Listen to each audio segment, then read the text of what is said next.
कई बार लोग ये नहीं समझ पाते हैं कि उनके सर में रूसी है और वो उसको सोराइसिस समझ लेते हैं। और कई बार ऐसा उल्टा भी होता है कि सोराइसिस होता है लेकिन उसे लोग आमतौर पर डैंड्रफ समझ के हल्के में ले लेते हैं। तो मैं आपसे ये जानना चाहूँगी कि जो सोराइसिस है उसके क्या कुछ लक्षण हैं, कैसे लोग समझ पाए कि उन्हें सोराइसिस है? हाँ जी, ये सबसे बड़ा लक्षण उसका ये है कि डैंड्रफ तो आता जाता रहता है, लेकिन सोरियासिस अगर स्कैल्प में है तो वो डैंड्रफ के साथ साथ हल्का हल्का स्किन पर भी लालिमा और जो उसके छिलके होते हैं वो स्किन पर सटे हुए होते हैं, और वो स्कैल्प के मार्जिन यानी हेयर लाइन से निकलकर वो फोरहेड पर भी जब आ जाता है तब लोगों को चिंता होती है कि ये डैंड्रफ नहीं है, कुछ और है। और लोग कृत्रिम तरह का इलाज करते रहते हैं, जिस इलाज के फलस्वरूप बीमारी आहिस्ता आहिस्ता जड़ पकड़ लेती है, और जड़ पकड़ने के बाद फिर स्थिति इतनी दिक्कत वाली हो जाती है कि उसका निदान बहुत मुश्किल हो जाता है, और दवा का जांच के उपरांत ही कुछ इलाज हो पाता है। जांच में सबसे पहला जांच उसका है स्किन का बायोप्सी, स्कैल्प में चमड़ा ले करके उसके बायोप्सी करके तब हम लोग ये पता लगा पाते हैं कि हाँ ये सटीक जांच हुई और इससे सोरियासिस का पता लगा, और तब सोरियासिस का इलाज जो उपयुक्त इलाज है सोरियासिस का ही, न कि भटक करके कुछ ये लगा लेना कुछ वो लगा लेना। आमतौर से लोग कॉर्टिज़ोन लगा लेते हैं या डैंड्रफ की दवा, आजकल जो एंटी फंगल बहुत सी दवाइयाँ हैं वो चलती रहती हैं। तो ये सब ना करके वो हमेशा एक विशेषज्ञ की राय लेना इसमें बहुत ही आवश्यक है। जी, और अगर हम उपचार के बारे में बात करें तो ऐसे कोई इसके घरेलू उपचार हैं?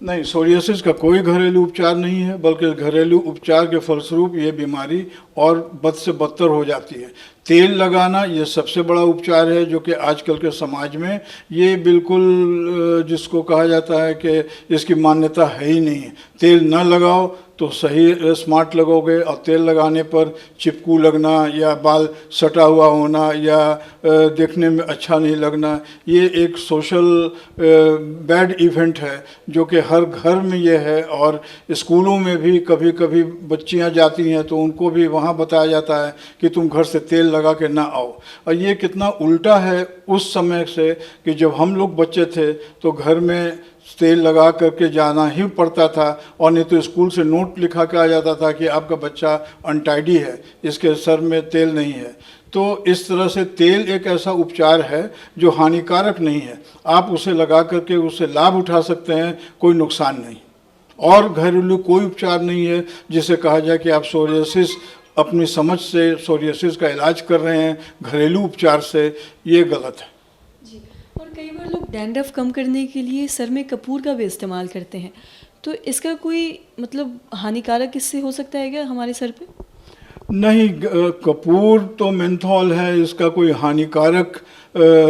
असर नहीं है। लेकिन एक बात तो ये भी फिर बात हो गई ना कि फिर डैंड्रफ है क्या। डैंड्रफ जो है वो आपका जो स्कैल्प है यानी जिस पर बाल उगता है वो त्वचा वो सूखी हो जाती है, और सूखने के बाद जैसे आप शरीर पर कहीं पर लकीरें खींचे नाखून से तो एक सफ़ेद दाग पड़ जाता है, ख़ास करके जाड़ों के मौसम में, तो वो दाग तो आपको दिख जाता है, लेकिन बाल के अंदर जो आपकी त्वचा है वो तो दिख नहीं पाएगी, और उसमें जो आपका चमड़ा जो उठेगा वो फंस करके जाल में रह जाता है बालों के, और उसी का नाम है डैंड्रफ। तो ये डैंड्रफ जो है ये बीमारी नहीं है और इसका कोई इलाज नहीं है जो कि दवा से किया जाए, लेकिन आजकल के पद्धति के अनुसार हम बहुत बैकडेटेड हैं, इसलिए कि हम कभी भी आज की पद्धति के अनुसार इसका इलाज नहीं करते हैं, और 100% इसका इलाज तेल है, और तेल के सिवा डैंड्रफ अगर शब्द आप इस्तेमाल कर रहे हैं तब